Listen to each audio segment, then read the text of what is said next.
April 1945. Heidelberg, Germany. The 19-year-old woman stood at the attic window, listening to the distant rumble of American tanks. Her hands trembled as she tucked a wisp of blonde hair behind her ear. After 3 years in a Wehrmacht-designated comfort house, Greta Meyer had learned that new soldiers always meant new dangers. But American soldiers represented an altogether different terror. "They'll make us work until we die," whispered the girl beside her, another comfort worker named Inga. "My brother was in the Hitler Youth. He said Americans hate all Germans, especially women who served our soldiers."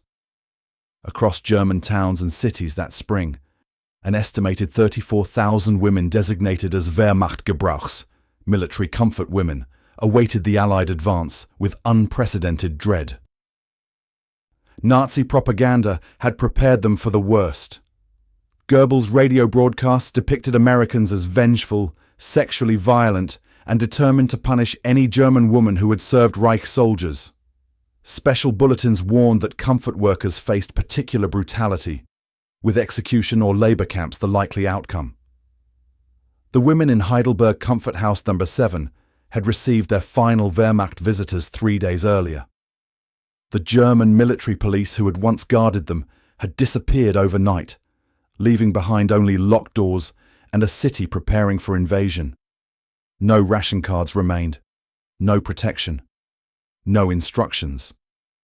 In Greta's small room, measuring exactly 2.5 meters by 3 meters, she had hidden her sole possessions: 37 Reichsmarks, a small silver locket containing her mother's photograph, and a dress that wasn't part of the standardized comfort house wardrobe.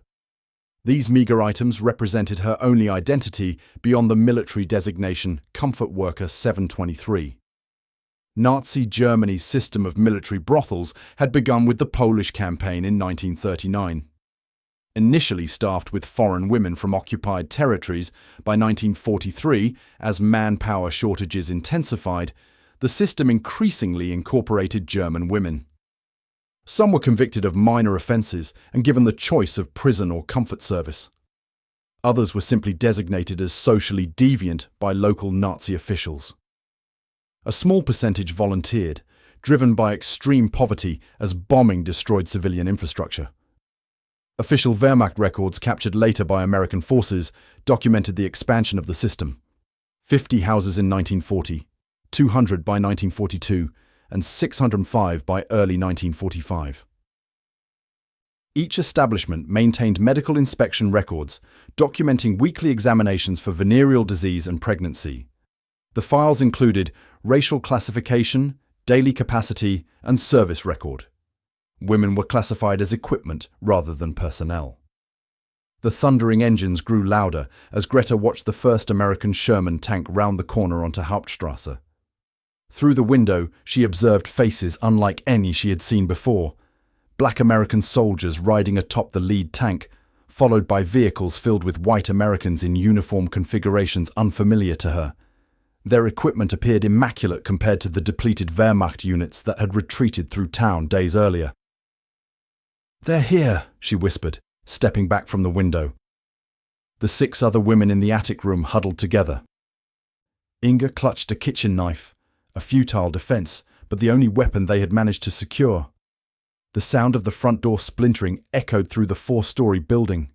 Male voices called out in English, then in accented German. "U.S. Army! Come out with hands visible!" Footsteps methodically cleared each floor below. 23 minutes passed as the women listened to the Americans moving through the building.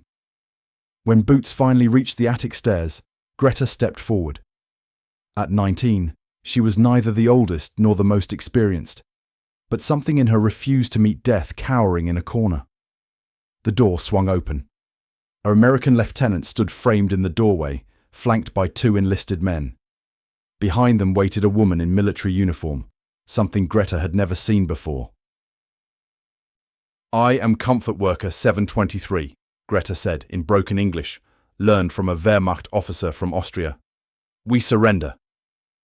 The American lieutenant looked momentarily confused. He turned to the uniformed woman behind him and spoke rapidly in English. The woman stepped forward. "I'm Lieutenant Mary Wilson, U.S. Army Nurse Corps," she said in careful German. "You're safe now. No one will harm you." Greta translated for the others, but none believed. 3 years of Nazi indoctrination had convinced them that Americans would show no mercy to women who had served German soldiers. "When do we begin work?" Greta asked, her voice steady despite her fear. The American woman's expression shifted to confusion, then comprehension, then something Greta couldn't identify, a mixture of sadness and resolve. "You misunderstand," Lieutenant Wilson said. "We're here to liberate you, not exploit you." This statement, utterly incomprehensible within the framework of Nazi propaganda, marked the beginning of an American approach that would systematically dismantle everything these women had been taught to expect. Within 24 hours, rather than punishment or exploitation, the women of Comfort House No. 7 would encounter something entirely foreign to their experience. Treatment as victims rather than collaborators, as humans rather than equipment. What followed in the coming days and weeks would leave many of these women, including Greta Meyer, in tears. But for reasons entirely different than they had anticipated on that April morning when American tanks first rumbled into Heidelberg. The liberation about to unfold would challenge not just Nazi propaganda, but fundamental assumptions about human dignity that had been systematically erased through years of institutionalized degradation. The Reich Ministry of Propaganda had been explicit in its instructions. Posters distributed to Wehrmacht comfort houses in January 1945 depicted American soldiers as bestial figures with exaggerated features, grasping at cowering German women. Radio broadcasts described systematic rape campaigns in territories under American occupation. Special bulletins warned comfort workers they would face especially severe treatment. Designated as collaborators with special status, they would be subjected to continuous service for American troops before execution or labor camp sentences. These predictions, like so much of Goebbels' propaganda machine, proved catastrophically wrong. Within hours of securing Heidelberg, the U.S. Army's 76th Medical Battalion established a processing center for the women of Comfort House No. 7. Captain Robert Henderson, the battalion's chief medical officer, implemented protocols developed specifically for such facilities. American military documents later captured in the National Archives reveal the stark contrast between Nazi predictions and American procedures. The subjects appear severely malnourished, with average body weight 42.3 kilograms, approximately 15 kilograms below standard for height and age, noted Captain Henderson's initial report. Evidence of physical abuse present in 73% of subjects. Dental health uniformly poor. Initial testing indicates vitamin deficiencies consistent with prolonged nutritional deprivation, rather than the exploitation they feared. The women encountered a methodical American medical system.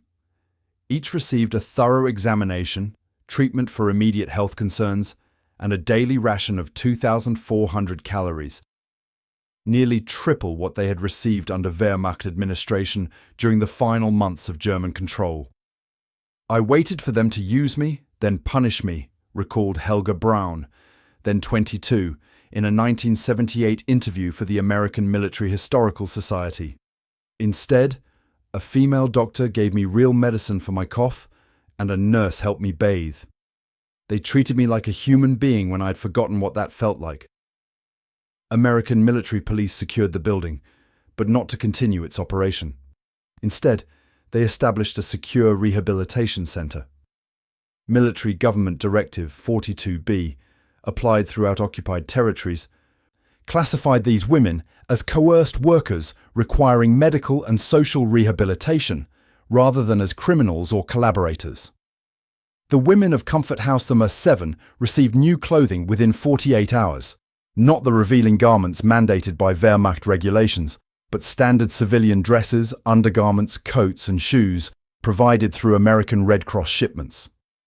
Each woman received 2 complete outfits, basic toiletries, and identification paperwork classifying them as displaced civilians rather than comfort workers. "The American gave me real shoes with rubber soles, Greta Meyer later wrote in her 1965 memoir, From Service to Citizenship. I hadn't worn proper shoes in 3 years, only the thin slippers provided for house use. The feeling of solid shoes, of walking with dignity, remains one of my most vivid memories of liberation. Supply records from the 76th Medical Battalion document the material resources allocated to Comfort House No. 7 during April-May 1945. 840 pounds of food provisions weekly for 22 recovered women and 8 staff members, 44 complete clothing kits, 22 hygiene kits refreshed bi-weekly, and medical supplies including antibiotics, vitamins, and dermatological treatments. Pharmaceutical allotments for the facility exceeded standard civilian distribution by approximately 300%, reflecting the severe medical needs of the women. Most significantly, American forces implemented strict non-fraternization policies regarding the former comfort workers. General Eisenhower's headquarters had anticipated the discovery of such facilities and established clear directives. Any military personnel attempting to continue the exploitative practices of the Wehrmacht faced court-martial under Articles 95 and 96 of the Articles of War, with penalties including dishonorable discharge and imprisonment. These policies directly contradicted every aspect of Nazi propaganda regarding American intentions. The women, expecting to exchange one form of servitude for another, instead encountered a systematic rehabilitation program. We thought the Americans would treat us worse than the Germans, recalled Inga Schmidt in post-war testimony to occupational authorities. The German officers said they protected us from their own enlisted men, that without their control we would be brutalized. But the Americans controlled their men without using us. They posted guards to keep soldiers away from us, not to keep us imprisoned for use. American Women's Army Corps, WAC personnel, played crucial roles in the rehabilitation process. Lieutenant Mary Wilson, a registered nurse with 3 years of frontline medical experience, supervised the medical rehabilitation program. Sergeant Elizabeth Townsend, with a pre-war background in social work, coordinated psychological support and vocational assessment. The presence of American women in military uniforms profoundly affected the former comfort women. For many, these professionally employed, respected female soldiers represented a previously unimagined possibility of womanhood. I had never seen women with such authority, noted Greta Meyer in her memoir. They gave orders to male soldiers who obeyed without question. They wore uniforms signifying importance rather than submission. Their existence contradicted everything the Reich had taught us about women's proper role. As the spring of 1945 progressed, the women of Comfort House No. 7 experienced a transformation not through violence or punishment, but through its absence. The negative expectations created by years of propaganda gradually gave way to confusion, then cautious hope, as American occupation policies systematically prioritized rehabilitation over retribution.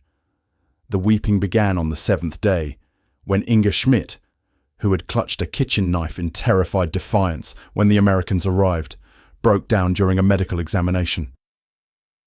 "They're not going to hurt us, are they?" she asked through her tears. "They're really not going to hurt us." The doctor's simple answer, "No, they're not," represented a revolutionary concept after years of systematic exploitation, the possibility of safety without servitude. May 1945, Heidelberg Rehabilitation Center, formerly Comfort House No. 7. Greta Meyer stood before the mirror in the community washroom, barely recognizing herself. The woman who stared back wore a simple blue cotton dress with a white collar, her hair freshly washed and styled in a practical bob rather than the elaborate curls required under Wehrmacht regulations.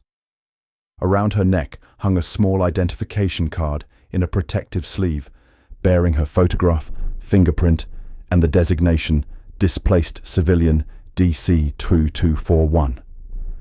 "This is what freedom looks like," she whispered to her reflection, fingers tracing the edges of the identification card. Not a number designating her service capacity, but documentation of her status as a person requiring assistance. The American rehabilitation program entered its second phase that spring, as the initial medical treatment expanded into comprehensive support. Captain James Morrison, the military government officer assigned to oversee the Heidelberg program, implemented directives from SHAF, Supreme Headquarters Allied Expeditionary Force, designed specifically for recovered comfort women. "Our mission is to restore full civilian status and capabilities," Morrison explained to his staff during a May 12th briefing, documented in military government records. "These women have been systematically dehumanized. Our job is systematic rehumanization." The practical aspects of this rehumanization began with basic necessities. Each woman received a standard civilian ration card, providing 2,000 calories daily, supplemented by additional 500-calorie medical rations for those still underweight. The Army Quartermaster Corps delivered weekly supplies: flour, powdered eggs, powdered milk, canned meat, dried beans, coffee, sugar, and chocolate. For women who had subsisted on diminishing Wehrmacht rations, down to 900 calories daily in the war's final months, according to captured German records, this steady food supply represented more than physical nourishment. It demonstrated that their welfare mattered. The first time an American soldier carried in chocolate bars and handed them around without expecting anything in return. 3 women began crying, recalled WAC Sergeant Elizabeth Townsend in her post-war memoir. These simple acts of normal human kindness had become unimaginable to them. Housing arrangements transformed dramatically. The small rooms designed for services were repurposed into more dignified living quarters. Partitions created privacy. Real beds with mattresses, sheets, and blankets replaced the Spartan arrangements of the comfort house. Women previously forbidden from personalizing their spaces received basic decorative items: small mirrors, framed pictures, vases for flowers. "I cried when they gave me a real pillow," Helga Braun later testified. "Not the thin cushion for a customer's comfort, but a full, soft pillow just for me to sleep on. It seems like such a small thing, but it felt like being human again." Beyond physical needs, the Americans addressed deeper aspects of rehabilitation. Military chaplains offered non-compulsory religious services for those seeking spiritual support. Red Cross volunteers established a small library with German-language books. A phonograph with classical music recordings provided cultural connection. Most crucially, the rehabilitation program included the restoration of legal identity. Many women had been stripped of identification documents upon entering the comfort system. American military government officials issued temporary civilian identification cards and began the painstaking process of verifying previous identities through German civil records, where they existed. For women like Greta, whose home city of Dresden had been destroyed, establishing previous identity proved nearly impossible. American occupation authorities created new documentation, issuing birth certificates and residence permits based on the women's statements, verified when possible through remaining records. "The day I received papers with my real name, not my comfort house designation, I felt reborn," Greta wrote. "The Americans didn't just feed our bodies, they restored our names." By June 1945, the Heidelberg Center housed 22 recovered women between ages 17 and 31. Their physical health had improved markedly according to medical records. Average weight increased by 4.2 kilograms, vitamin deficiencies resolved, dental issues addressed through American military dental services, infectious conditions treated with newly available penicillin. More difficult to measure, but equally vital, was the psychological rehabilitation. The women began making decisions about their daily activities: when to eat, what to wear, how to arrange their living spaces. These seemingly minor choices represented profound steps toward autonomy after years in a system that regulated every aspect of existence. "I asked a woman what kind of soup she preferred for lunch," remembered Lieutenant Wilson. "She stared at me blankly, then began weeping. She said no one had asked her preference about anything in 3 years."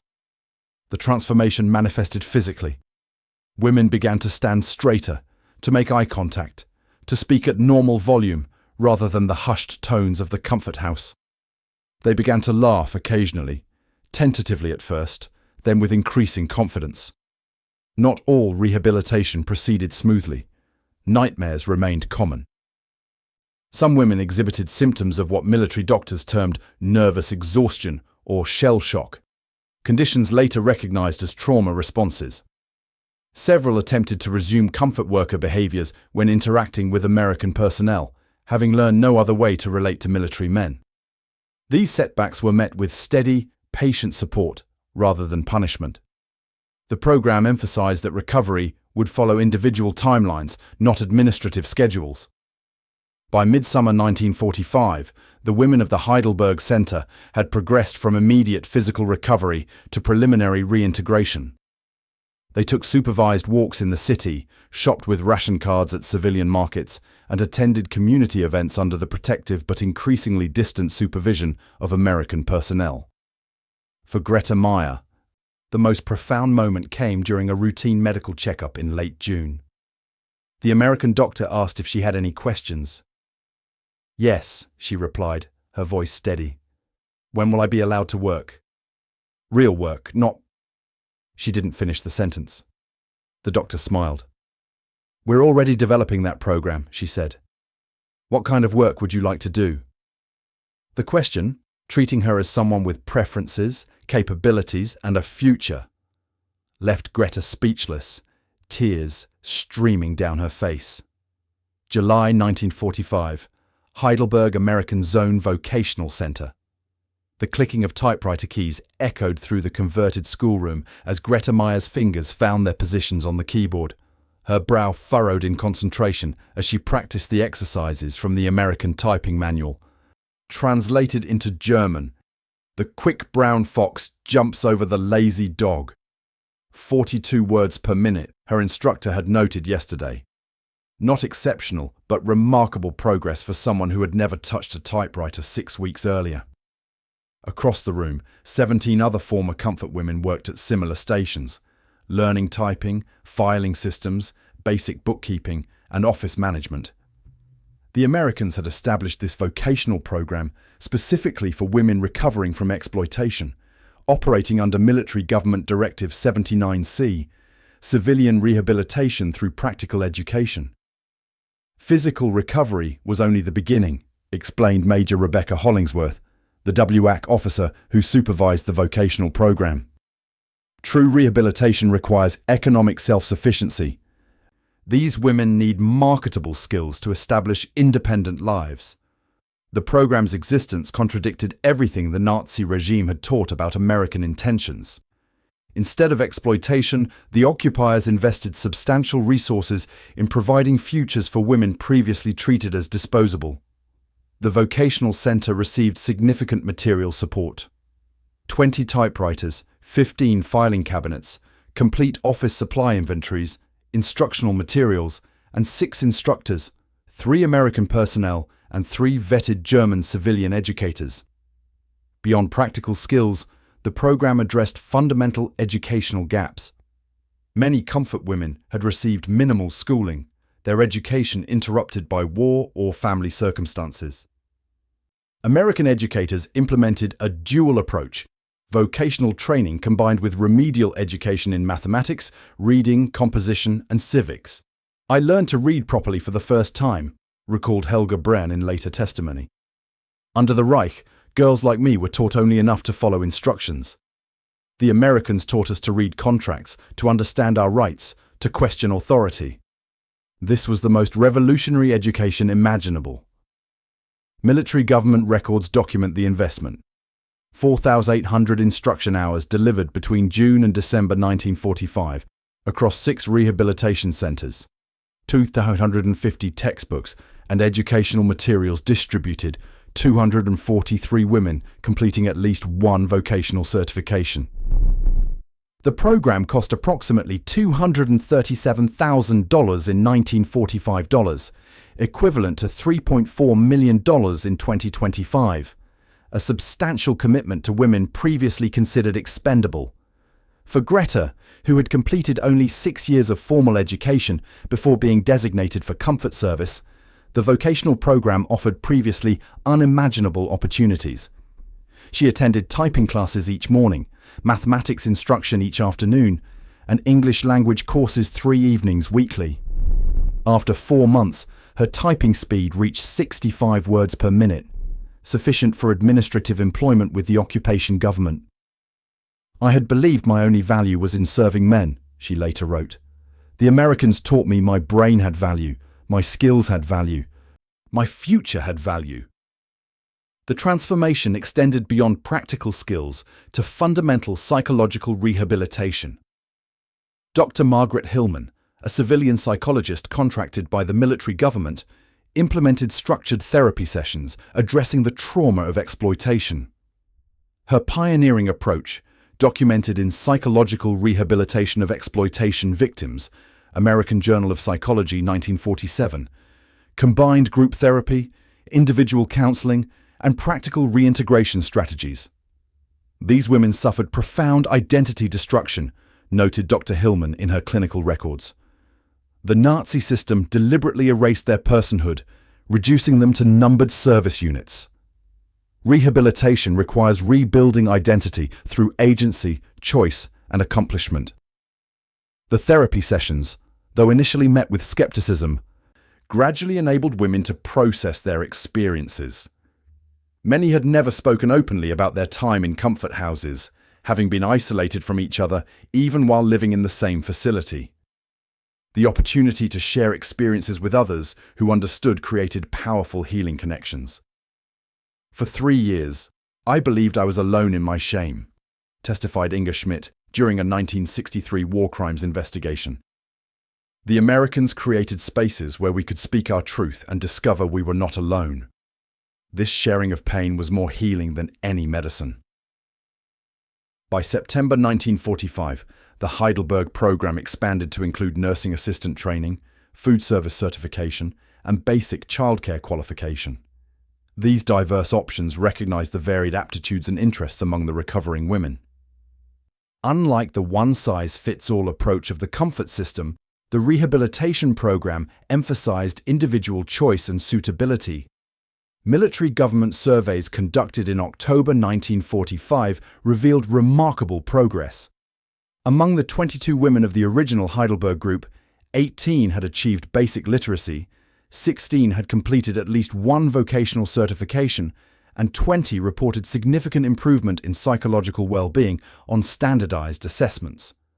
Most notably, all 22 had secured provisional employment arrangements for the post-rehabilitation period. The contrast with Nazi-era options for these women could not have been more stark. Under the Reich, they had been classified as socially deviant and deemed suitable only for exploitation. Under American rehabilitation, they were students, future employees, and citizens in recovery. For Inga Schmidt, who had brandished a kitchen knife when Americans first arrived, the transformation was particularly profound. Her aptitude for mathematics led to specialized training in bookkeeping and basic accounting. By November 1945, she had secured a position with a German civilian reconstruction agency, managing supply inventories for rebuilding projects. "The Germans told us Americans would work us to death," she told an interviewer in 1955. "Instead, they taught us to work for ourselves, to build lives we could be proud of."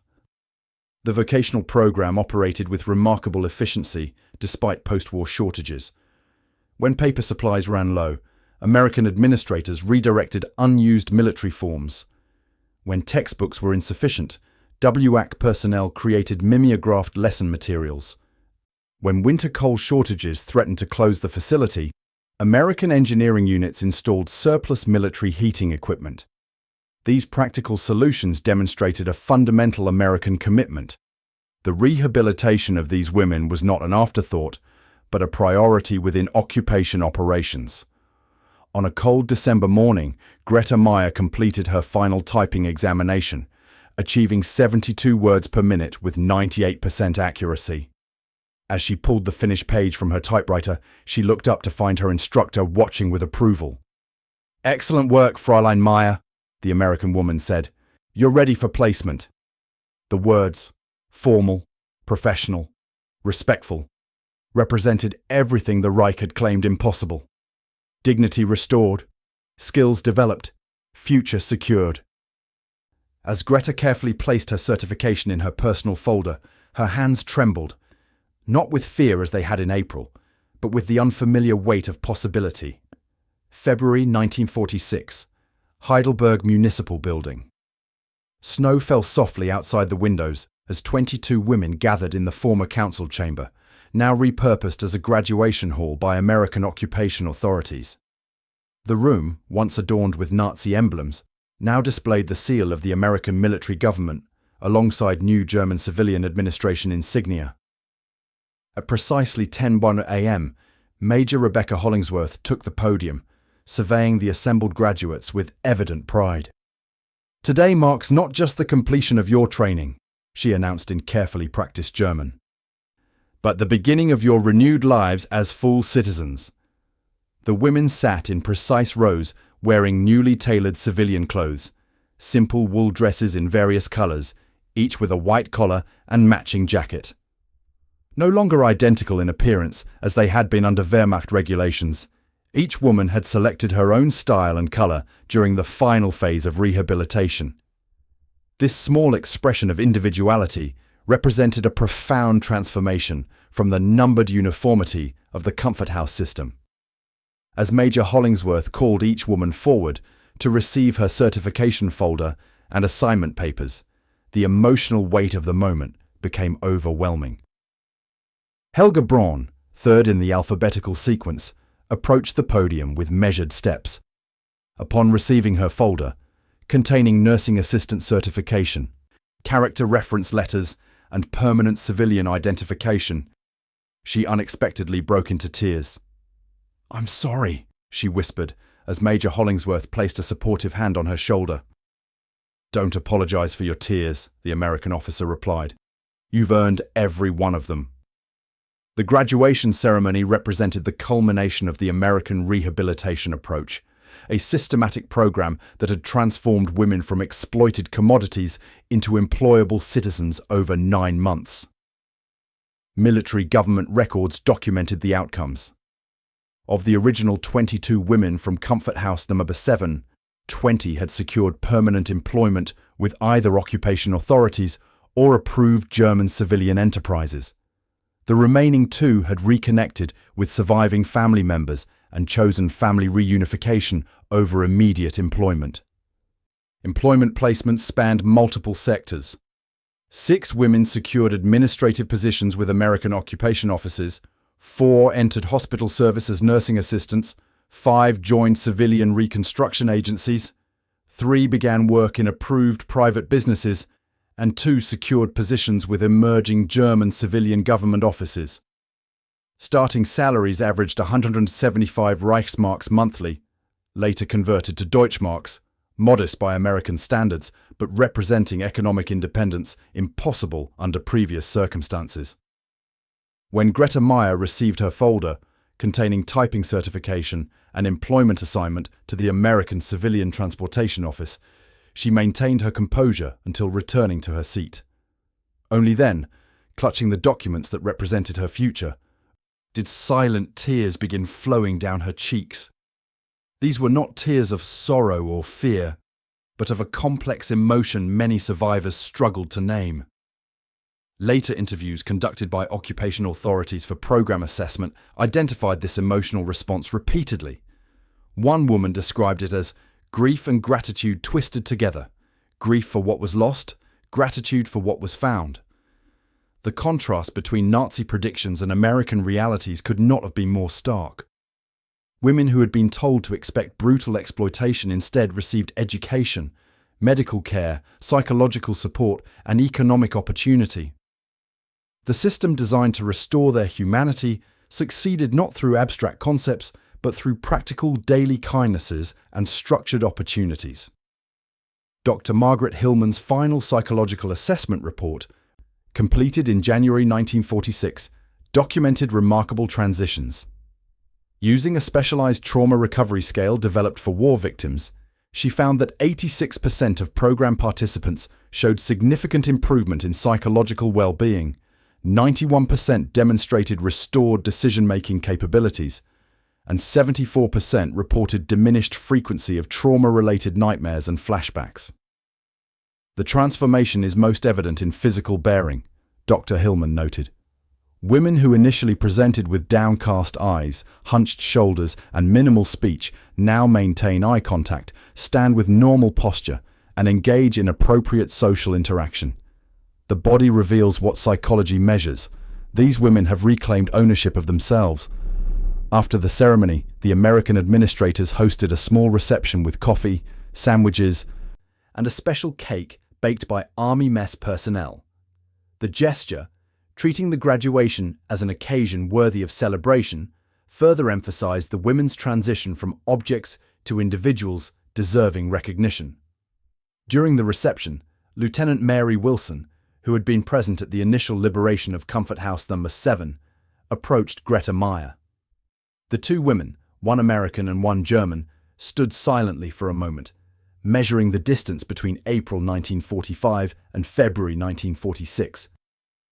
"Do you remember what you asked me when we first met?" Lieutenant Wilson said finally. Greta nodded, her composure briefly faltering. "I asked when we would begin working for you. I thought we were just changing masters." "And now?"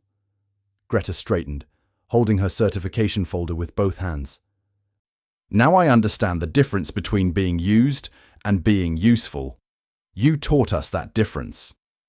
When asked later by program evaluators to identify the most significant aspect of the American approach, women consistently mentioned the same quality: respect.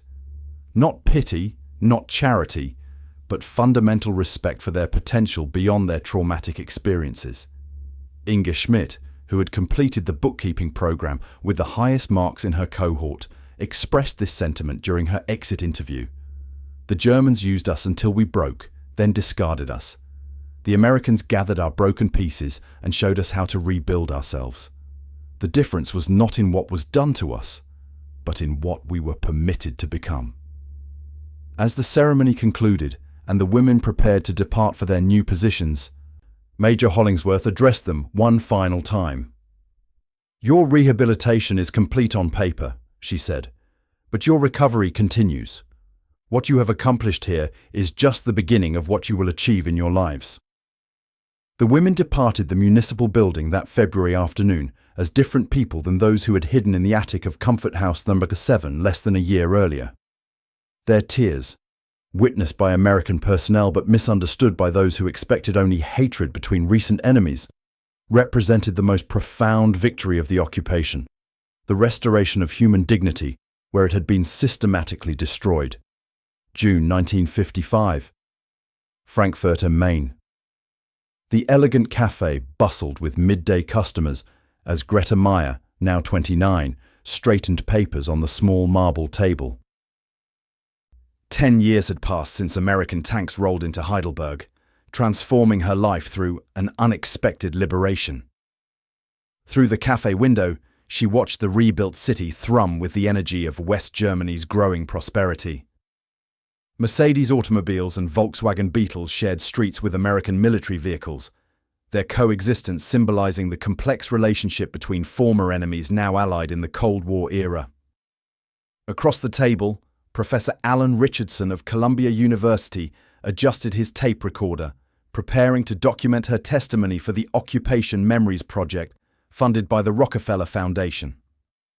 This oral history initiative sought to preserve first-hand accounts of the American occupation before they faded from living memory. "You're now the office manager for Heidelberg University's English department," Professor Richardson noted, reviewing his preliminary notes. "Quite a journey from where we began." Greta nodded, her poised demeanor revealing little of the teenage comfort worker who had once trembled at an attic window. "The Americans taught me to type," she said simply. "But more importantly, they taught me to believe I deserve something better." The women of Comfort House No. 7 had scattered across West Germany in the decades since their rehabilitation, their paths diverse but linked by common experience. Longitudinal records maintained by occupation authorities documented their trajectories. Of the original 22 women, 19 remained employed in their original placement fields or related positions. 17 reported stable housing situations. 14 had married, 9 had children, 20 had maintained contact with at least one other survivor from the program. "We formed a community that existed nowhere in Nazi Germany," explained Helga Braun, who had progressed from nursing assistant to licensed practical nurse at Frankfurt Municipal Hospital. In her interview for the same oral history project, she described the ongoing relationships. "Every Christmas, at least 10 of us gather. We are bound by shared pain, but also by shared recovery." The American Rehabilitation Program ultimately processed approximately 5,400 women from comfort establishments throughout occupied Germany. According to military government records, 89% completed basic rehabilitation, 76% received vocational training, and 68% secured stable employment through program placement. These clinical statistics represented thousands of individual stories of restoration. Most remarkably, these women who had every reason to hate Americans often became the occupation's most dedicated supporters. When anti-American sentiment emerged during politically tense periods, many former comfort women publicly defended American policies, having experienced firsthand the contrast between Nazi propaganda and American reality. "The Americans kept every promise they made to us," Inga Schmidt told the Frankfurter Allgemeine newspaper during a 1952 controversy over continuing American military presence. "They said they would help us rebuild our lives, and they did exactly that.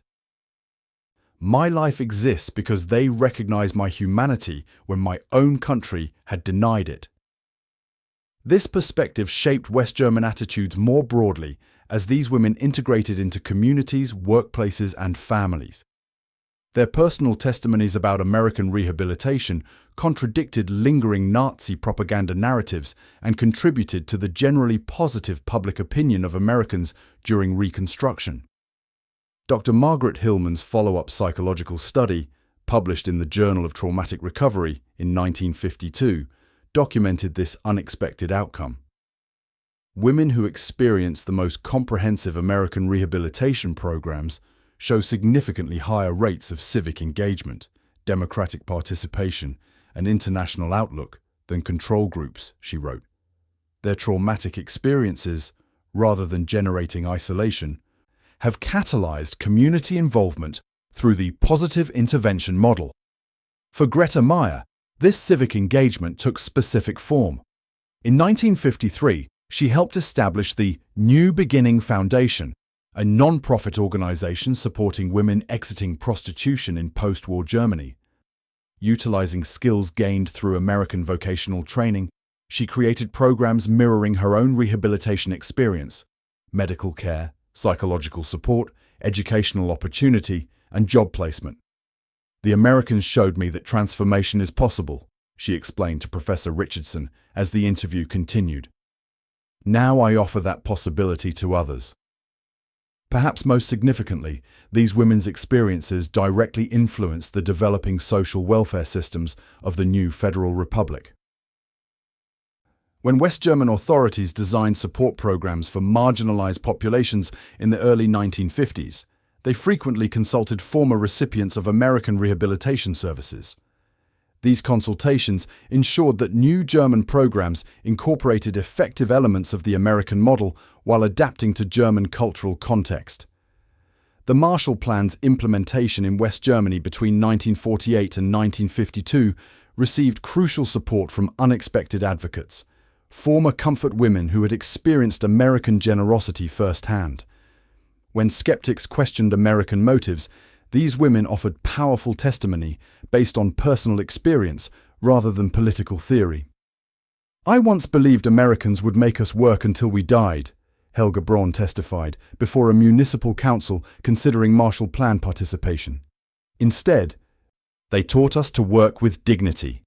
That is the difference we must understand."